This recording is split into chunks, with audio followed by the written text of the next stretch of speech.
Hi friends, good evening.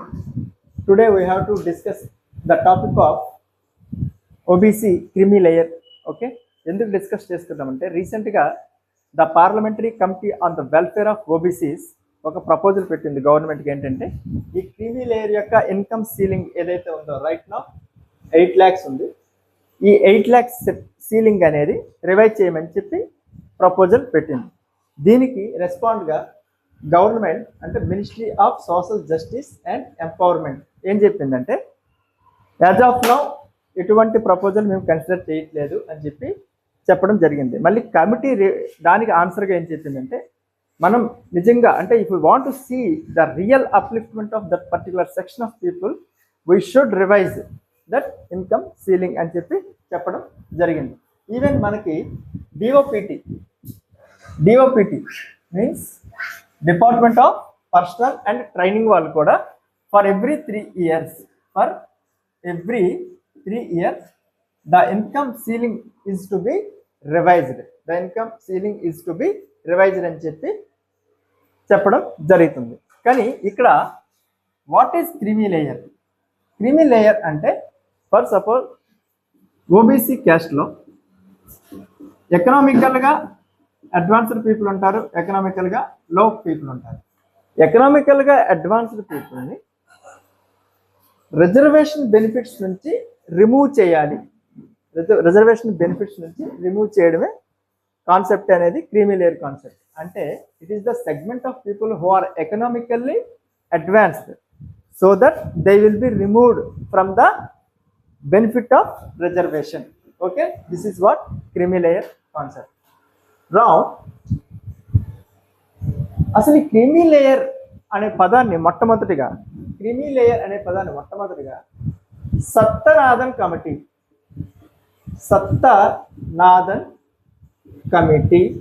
1971లో Sattanathan committee 1971లో ఈ పదాన్ని వాడడం జరిగింది. ఏ పదం? Creamy layer. ఈ సత్యనాథన్ కమిటీ ఏంటంటే తమిళనాడులో బ్యాక్వర్డ్ క్లాసెస్ గుర్తించడానికి వేసిన కమిషన్ అనమాట. ఓకే, నా అసలు ఈ క్రీమీ లేయర్ కాన్సెప్ట్ అనేది అసలు బ్యాక్గ్రౌండ్లో అసలు ఎక్కడి నుంచి స్టార్ట్ అయింది, దాని యొక్క ఎవాల్యుయేషన్ ఏంటనేది ఎగ్జామినేషన్ పాయింట్ ఆఫ్ వ్యూలో చాలా చాలా ఇంపార్టెంట్. ఎందుకంటే క్వశ్చన్స్ ఏరియా అనేది ఇక్కడ నుంచి అడగడం జరుగుతుంది. మనం తీసుకుంటే ప్రీ ఇండిపెండెన్స్లో 1935 government of India act 1935 government of India act అంటే ప్రీ ఇండిపెండెన్స్లో రిజర్వేషన్స్ అని ప్రొవిన్షియల్ అసెంబ్లీస్లో రిజర్వేషన్స్ కల్పించాలి అని చెప్పి గవర్నమెంట్ ఆఫ్ ఇండియా యాక్ట్లో చెప్పడం జరిగింది. ఈవెన్ 1932 పూనా ప్యాక్ట్ ఎవరెవరి మధ్య జరిగిందండి? Poona pact Gandhiji and Ambedkar. ఈ అగ్రిమెంట్ ఏంటి? పూనా ప్యాక్ట్ ఎస్సీస్ ఎవరైతే ఉన్నారో వాళ్ళకి ప్రొవిన్షియల్ అసెంబ్లీస్లో రిజర్వేషన్ కల్పించాలి. పూనా ప్యాక్ట్లో ఎస్సీస్కి రిజర్వేషన్ ప్రొవిన్షియల్ అసెంబ్లీస్లో కల్పించాలి.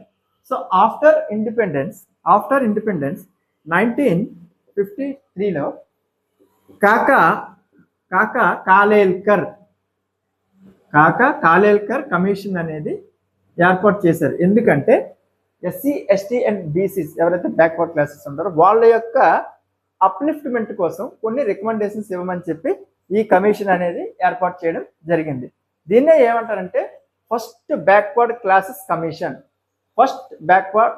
Commission was headed by Kaka Kalelkar. But ఈ కమిషన్ ఏదైతే రికమెండేషన్స్ ఇచ్చిందో ఈ రికమెండేషన్స్ అనేవి నాట్ ఇంప్లిమెంటెడ్. ఆఫ్టర్ దట్ 1979లో మండల్ కమిషన్ ఏర్పాటు చేశారు. ఎవరు ఏర్పాటు చేశారు? మొరార్జీ దేశాయ్ గవర్నమెంట్, అంటే Janata party government. Who was the prime minister when Mandal commission was form? Morarji Desai. వీళ్ళ యొక్క టాస్క్ ఏంటంటే Mandal commission was tasked with identifying the socially and educationally backward classes and recommend some measures for their development. Mandal commission దేనికోసం? Socially and educationally backward classes పీపుల్ని గుర్తించి వాళ్ళ యొక్క development కోసం కొన్ని మెజర్స్ని చెప్పమని చెప్పి ఈ కమిషన్ ఏర్పాటు చేయడం జరిగింది.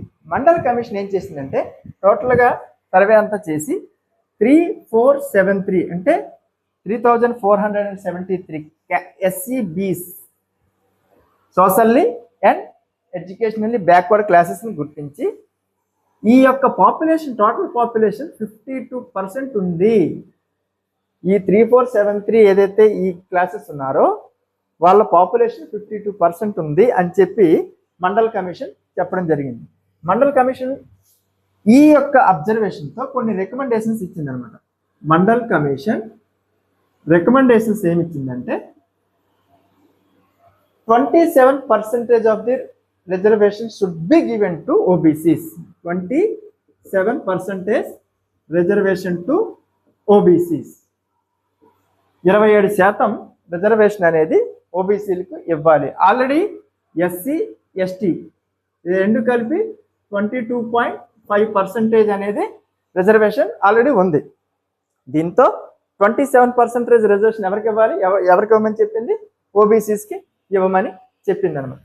ఈ మండల్ కమిషన్ రికమెండేషన్స్ 1990లో విపి సింగ్ గవర్నమెంట్ 1990లో విపి సింగ్ గవర్నమెంట్ ఇంప్లిమెంట్ చేయడానికి ప్రయత్నిస్తుంది అనమాట. ఇప్పుడు 1992 VP Singh 1990 VP Singh government implement చేయడానికి ప్రయత్నిస్తే 1992లో ఈ యొక్క రికమెండేషన్స్ మండల్ కమిషన్ రికమెండేషన్స్ ఏవైతే ఉన్నాయో అవి ఇందిరా సాహ్ని కేసులో ఛాలెంజ్ చేయబడడం జరుగుతుంది. Which case?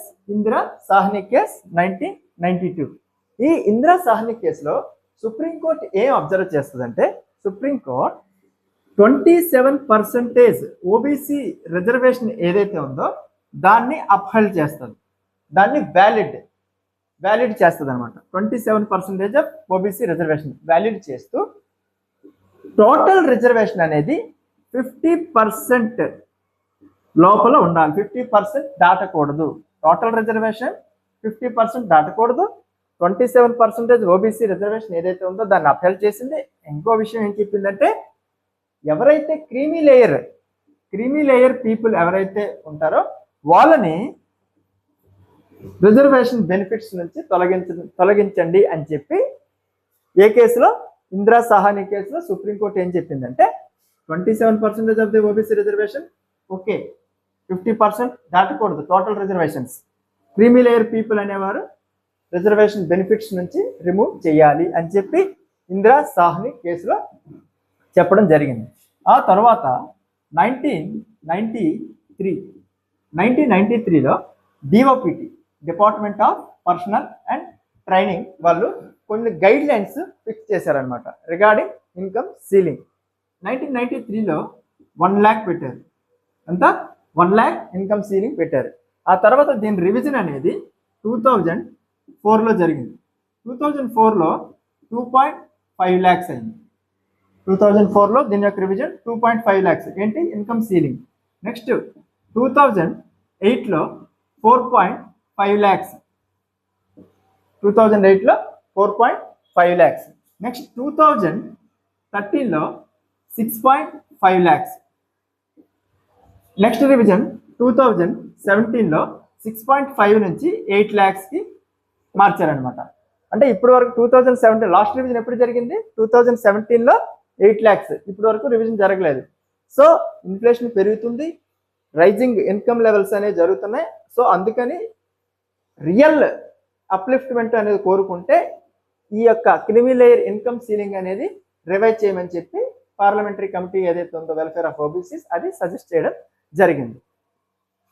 ఇన్ బిట్వీన్ 2015లో ఎన్సిబిసి అంటే national commission for BCs, national commission for backward classes 2015లో ఈ ఎన్సిబిసి అనేది ఒక స్టాట్యుటరీ బాడీ అన్నమాట. Statutory body. ఈ ఎన్సిబిసి ఏం సజెస్ట్ చేసిందంటే ఈ క్రీమీ లేయర్ ఇన్కమ్ సీలింగ్ అనేది 15 lakhs ఉండాలి. క్రీమీ లేయర్ ఇన్కమ్ సీలింగ్ అనేది 15 lakhs ఉండాలి and sub categorization of OBCs జరగాలి అని చెప్పి. సబ్ కేటగరైజేషన్ ఆఫ్ ఓబీసీస్ అంటే ఈ ఓబీసీలో అంటే extra BCA, BCD, BCB, BCC ఇలా డిఫరెంట్ క్యాస్ట్స్ ఉంటాయి కదా. ఈ క్యాస్ట్ సబ్ కేటగరైజేషన్ జరిగి వాళ్ళకి రియల్ బెనిఫిట్ అనేది జరిగేటట్టు చూడాలి అని చెప్పి ఎవరు సజెస్ట్ చేశారు? ఎన్సిబిసి సజెస్ట్ చేసింది. దీనికి అనుగుణంగా మనకి 2017లో జస్టిస్ రోహిణి కమిషన్ అనేది ఏర్పాటు చేయడం జరిగింది. జస్టిస్ రోహిణి కమిషన్ ఎప్పుడు? 2017లో. దానికి justice Rohini commission sub categorization of OBCs.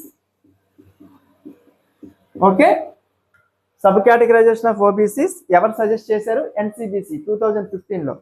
అప్పటికే అది statutory body. Justice Rohini commission 2017లో ఏర్పాటు చేసి సబ్ కేటగరైజేషన్ ఆఫ్ ఓబీసీ అనేది చేయండి అని చెప్పి ఈ కమిషన్కి పని అప్పచెప్పడం జరిగింది అనమాట. ఇప్పుడు మనకి NCBC national commission for backward classes అనేది స్టాట్యుటరీ బాడీ నుంచి కాన్స్టిట్యూషనల్ బాడీగా మారడం జరిగింది 2018లో. ఎన్సిబిసి అనేది కాన్స్టిట్యూషనల్ బాడీగా మారింది. By which amendment act? 102nd amendment act ద్వారా ఎన్సిబిసి అనేది కాన్స్టిట్యూషనల్ బాడీగా మారింది. ఆర్టికల్ 342A కింద ఈ అమెండ్మెంట్ యాక్ట్ ద్వారా ఆర్టికల్ 342A కింద ప్రెసిడెంట్ ఈ యొక్క ఓబీసీస్ ఎవరైతే ఉన్నారో స్టేట్స్లోని యూనియన్ టెరిటరీస్లోని ప్రెసిడెంట్ అనేవారు ఐడెంటిఫై చేయడానికి అధికారం ఇచ్చారు. ఏ ఆర్టికల్ కింద? 342A.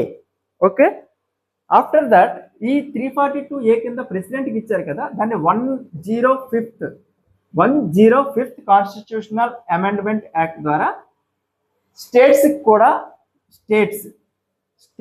కూడా ఆ అధికారం ఇవ్వడం జరిగింది. ఏ అధికారం? ఓబీసీస్ని ఐడెంటిఫై చేసే అధికారం 105th కాన్స్టిట్యూషనల్ అమెండ్మెంట్ ద్వారా రీస్టోర్ చేశారనమాట. 102nd అమెండ్మెంట్ యాక్ట్ ద్వారా 342A కింద ఎవరు? ప్రెసిడెంట్. 105th అమెండ్మెంట్ యాక్ట్ అనేది స్టేట్స్కి ఆ పవర్ని రీస్టోర్ చేశారనమాట.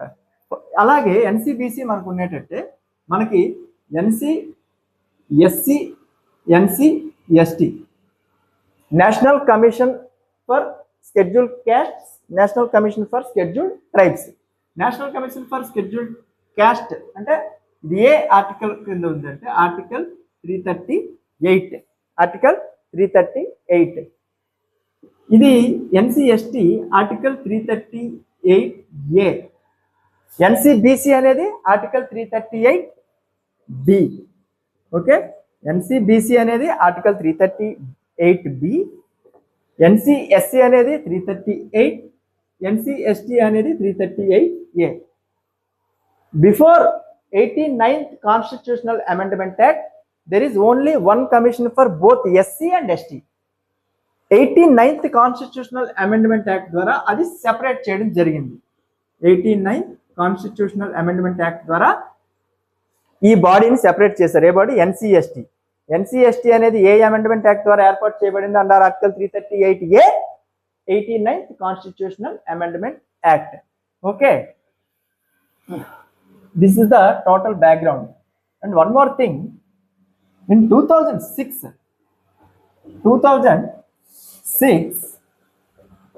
there is a case,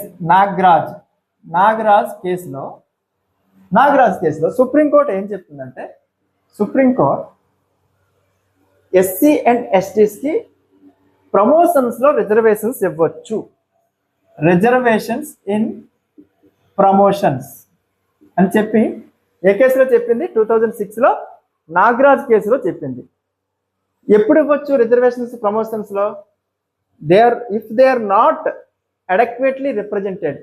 They means SC and STs are not adequately represented in the administration without affecting the efficiency of administration. Without affecting the efficiency of administration, then we have to give reservations in promotions. Then ఏ కేసులో upheld చేసిన supreme court? Nagaraj కేసులో. ఇదేంటంటే 2024లో Davinder Singh, important case, Davinder Singh versus state of Punjab. Davinder Singh versus state of Punjab కేసులో reservations ఇవ్వండి, ఎస్సీస్ and ఎస్టీస్కి reservations in promotion okay, but creamy layer apply చేయండి. క్రీమీ లేయర్ అంటే ప్రమోషన్స్లో క్రీమీ లేయర్ ఎవరైతే ఉంటారో వాళ్ళకి రిజర్వేషన్స్ ఇవ్వాల్సిన అవసరం లేదు. ప్రమోషన్స్లో క్రీమీ లేయర్ బిలో అయితే రిజర్వేషన్ ఇవ్వమని చెప్పడం జరిగింది. ఏ కేసులో? Davinder Singh versus state of Punjab. Nagaraj కేసులో reservations in promotions supreme court upheld చేసింది. బట్ ఈ కేసులో క్రీమీ లేయర్ కాన్సెప్ట్ని తీసుకొచ్చింది అనమాట. ఎవరైతే క్రీమీ లేయర్ పీపుల్ ఉంటారో ఎస్సీ ఎస్టీ పీపుల్ వాళ్ళకి రిజర్వేషన్ ప్రమోషన్స్లో ఇవ్వవలసిన అవసరం లేదు, క్రీమీ లేయర్ని అప్లికేబుల్ చేయండి అని చెప్పింది అనమాట. సో ఎగ్జామినేషన్ పాయింట్ ఆఫ్ వ్యూలో ఏదైతే మనం ఇప్పటివరకు చెప్పుకున్నామో background very very important. For suppose questions ఎట్లా వస్తాయంటే, మనం first OBC commission, first backward class commission ఏం చెప్పుకున్నాం? Kaka Kalelkar commission. First question Kaka Kalelkar commission important. Second backward class commission ఏం చెప్తాం? మండల్ కమిషన్.